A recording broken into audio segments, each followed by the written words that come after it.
Hello বন্ধুরা, আজকে চলে আসলাম রসুন খেতে। এভাবে আমার প্রথম দেখা।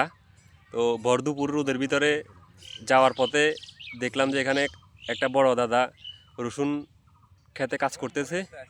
তো এখানে আসলাম, দেখেন রসুন কীভাবে উঠে রাখছে।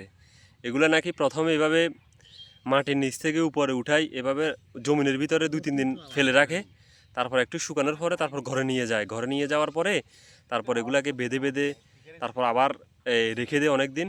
এগুলো শুকানোর পরে তারপর বিক্রি করে বা কেউ খায়, এভাবে আর কি। দেখেন কি সুন্দর রসুন, আমার কাছে দেখে আসলে অনেক ভালো লাগতেছে। এই দাদাটা কাজ করতেছে, চলুন দাদার সাথে একটু কথা বলি এই রসুনের বিষয় নিয়ে। আসলে জানার আসলে অনেক কিছুই আছে, দেখার আসলে অনেক কিছু আছে দুনিয়াতে। তো দেখবো আসলে আসলে আমাদের জন্য এগুলো আসলে নতুন বিষয়, যেহেতু আমরা ফেনীতেই থাকি। ফেনীতে আসলে এই অ্যাভেলেবেল রসুন বলেন, পেঁয়াজ বলেন, এগুলো করা হয় না। এগুলো আমার কাছে যতই দেখতেছি ততই আমার কাছে ভালো লাগতেছে এটা আর কি। তো চলুন দাদার সাথে একটু কথা বলি। তো দাদা নমস্কার। দাদা, দেখলাম যে আপনি আসলে খেতে কাজ করতেছেন, এই রসুন খেতে, যেটা আমার আসলে প্রথম দেখা। তো আসলে এই রসুনগুলো এভাবে রেখে দিয়েছেন, কতদিন থাকবে আসলে এই রসুনগুলো এভাবে এখানে? 2-4 দিন শুকিয়ে তারপর ঘর দাওতাম। 2-4 দিন শুকানোর পরে ঘরে নিয়ে যাবেন। ঘরে নিয়ে তারপর এগুলো কি করবেন? থাকি গেল প্রক্রিয়াটা আমাকে একটু বলেন একটু। বর্ষাল খাবো। ও বছর পর্যন্ত খাবেন? আর মনে করো যে বেসন থাকবে আবার পরেতে ফির গাড়বো। মানে যারা বিক্রি করার হয় তারা বিক্রি করবে, আর আপনার খাবার হলে খাইতে পারবে।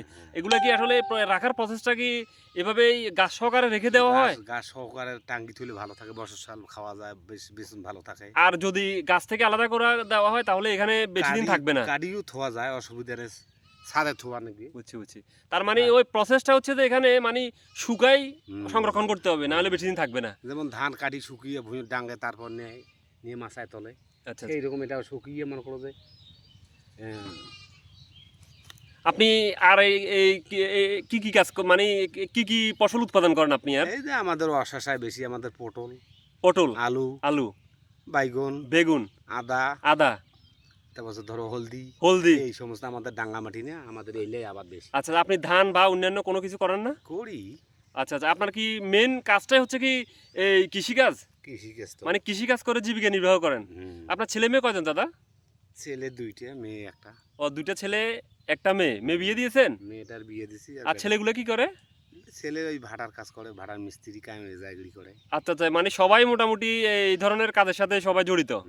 আচ্ছা, তো আপনার এমনি আসলে এই এলাকার বাইরে আর কোথাও গিয়েছেন? ফেনী বা অন্যান্য জেলাগুলোতে গিয়েছেন? আমরা কমে যাই, লেখাপড়া কম মানে যাই না। মানে এলাকায় থাকেন, কৃষি কাজ করেন, এভাবেই সংসার চলতেছে, এইভাবে চলতেছে। বগলে 4 মাথা পর্যন্ত গেছিলাম, ওখানে একটা বাতিজি পোল। আচ্ছা। ওই যে মাটির ডালি কয় নাকি। তো এমনি কেমন মানে এটা থেকে জীবিকা যেটা আসে এটা দিয়ে কি সংসার চলে? ওতে চলে টুকটাক আর কি। টুকটাক চলে না? আচ্ছা। তো ঠিক আছে দাদা, আপনাকে একটু কষ্ট দিলাম। এই আসলে দেখে আমার কাছে ভালো লাগতেছে, যার কারণে বর্ধুপুরে মাঠে চলে আসলাম। আসলে এগুলো আমি যতই দেখতেছি ততই আমার কাছে ভালো লাগতেছে।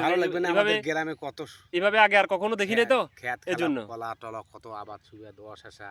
হ্যাঁ, দেখলাম এদিকে আপনার এদিকে কলা বাগান দেখলাম, লিচু বাগান দেখলাম, আম বাগান দেখলাম, তারপর হচ্ছে যে হ্যাঁ এগুলাই। তো ঠিক আছে দাদা, ভালো থাকবেন আর আমাদের জন্য একটু আশীর্বাদ করবেন। তো ঠিক আছে বন্ধুরা, ভালো থাকুন।